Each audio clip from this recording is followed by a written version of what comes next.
ঢাকাসহ বিভিন্ন জেলাতেও মাঝারি থেকে ভারী বৃষ্টিপাত হচ্ছে। এ বিষয়ে জানাতে বরগুনা থেকে যোগ দিচ্ছেন সহকর্মী শাহ আলী। শাহ আলী, বৃষ্টিপাতের প্রভাব বরগুনার জনজীবনে কেমন প্রভাব পড়েছে একটু জানান। ওয়ালটন এখন দেশের সীমানা পেরিয়ে পৌঁছে গিয়েছে 50টিরও বেশি দেশে। ওয়ালটন, ঘরে ঘরে বিশ্বজুড়ে।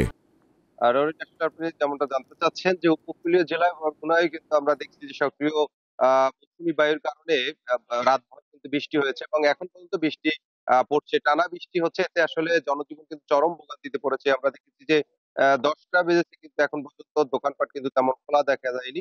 বিশেষ করে যে খেটে খাওয়া মানুষগুলো তারা কিন্তু চরম ভোগান্তিতে পড়ছে। এই সকাল থেকে দেখছি যে তারা বাজারে আসতে পারেনি। তারা আসলে অনেকে যারা দিনমজুর রয়েছে তারা যে কেনাকাটা করবে সেগুলো কিন্তু তারা করতে পারেনি। এছাড়াও দেখেছি যে এই বৃষ্টির কারণে এখন কিন্তু আউশ ধান কাটার সময় অনেকে ধান কাটছে, অনেকে ধান সিদ্ধ করছে শুকানোর জন্য, কিন্তু সেগুলো কিন্তু পারছেন না।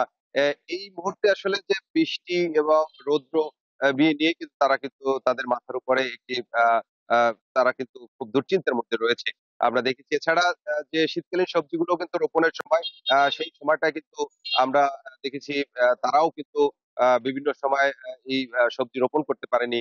এছাড়া দেখেছি যারা জেলে রয়েছে তারা কিন্তু আসলে গভীর সমুদ্রে যারা রয়েছে তারা দুশ্চিন্তার মধ্যে রয়েছে। আসলে তারা কি আ কিনারে আসবেন কিনা সেটাও কিন্তু আবহাওয়া অধিদপ্তর থেকে সেরকম কোনো নির্দেশনা পাইনি। কিন্তু গতকালকে থেকে যে গুমোট একটা অবস্থা ছিল এবং সকাল থেকে যে টানা বৃষ্টি, সেই বৃষ্টিতে চরম ভোগান্তিতে এবং বিপাকে পড়ছেন বিশেষ করে এই সকল মানুষগুলো উপকূলীয় জেলা।